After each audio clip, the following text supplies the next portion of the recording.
उनके परिवार के सदस्य उनके पिता नहीं रहे। इस पारिवारिक कार्यक्रम में शामिल होने आया। जौनपुर समाजवादियों का बहुत पुराना जिला रहा है। नेताजी से लेकर के और पूर्व में बहुत बड़े बड़े नेता यहाँ से बने, परिवर्तन लाए, राजनीति को हमेशा दिशा देने का काम किया। इधर जो सबसे बड़ी लड़ाई थी लोकसभा की,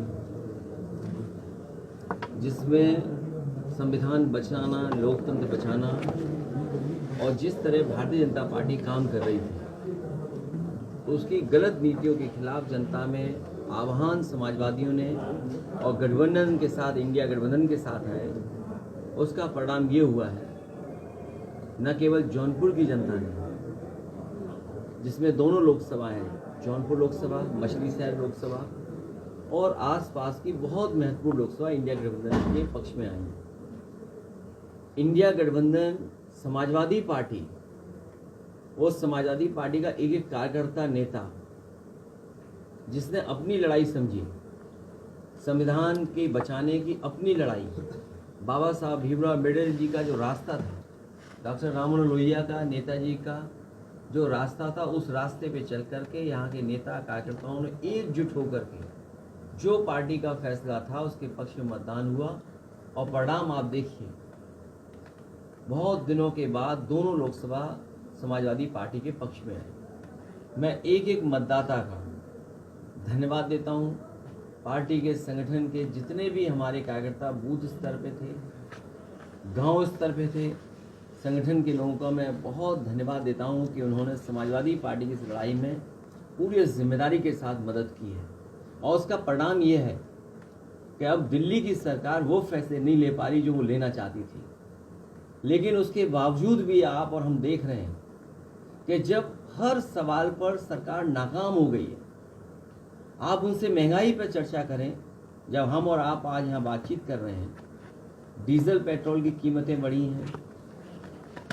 ये अलग बात है कि सरकार कैसे गोल गोल जवाब दे रही है कि भार नहीं जनता पे पड़ेगा। सिलेंडर देखिए आप, जिसको फ्री देने की बात कही है, आज फिर कीमत बढ़ गई।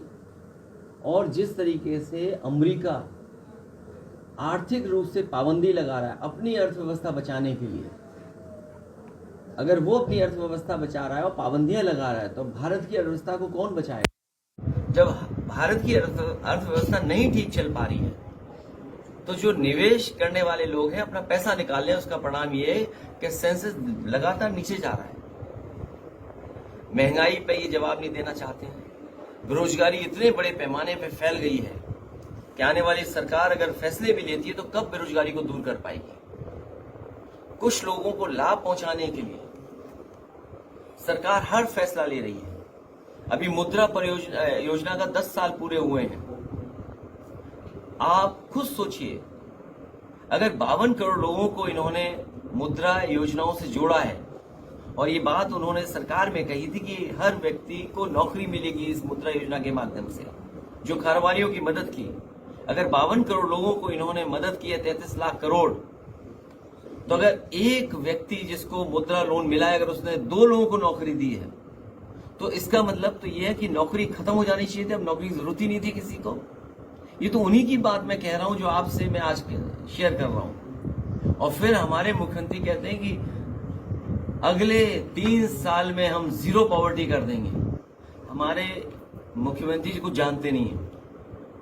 अगर उन्हें वीवो का मोबाइल दे दो तो कहो वो भी ना चला पाए, आईफोन दे दो तो कहो दीवार पे मार दें। क्या कह रहे हैं कि 3 साल में हम गरीबी दूर कर देंगे, जीरो पॉवर्टी कर देंगे। ये किस बात का नारा है? और फिर zero tolerance law and order के लिए सुप्रीम कोर्ट क्या कह रहा है? सुप्रीम कोर्ट कह रहा है जो बात हम लोग कहते थे, वो बात सुप्रीम कोर्ट कह रहा है कि कानून व्यवस्था उत्तर प्रदेश में है ही नहीं, खत्म हो गई है। कानून व्यवस्था के नाम पर कुछ हो ही नहीं रहा है।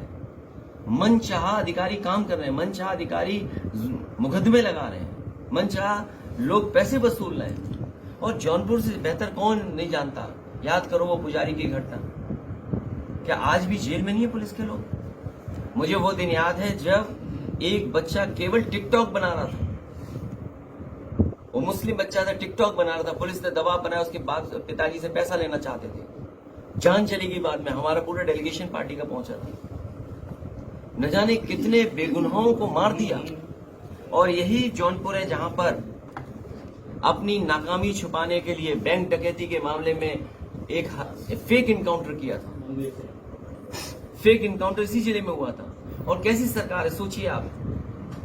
जब सवाल खड़े हुए, जवाब नहीं दे पाए, तो उन्होंने बैलेंस करने के लिए छतरी की भी जान ले ली। ये बात आप लोगों से नहीं छिपी होगी, क्योंकि आप लोगों ने तो करीब से चीजें देखी हैं। तो हर चीज की जब नाकामी हो गई, ये जो वक्फ बिल लाए हैं, नाकामी का पर्दा है। अपनी तमाम जो उनकी नाकामी है योजनाओं की, जो पूछ नहीं जनता को कर पाए, इसलिए इस तरह के कानून ला रहे हैं। समाजवादी पार्टी ने लोकसभा में भी स्वीकार नहीं किया था। आने वाले समय में भारतीय जनता पार्टी जाने वाली है।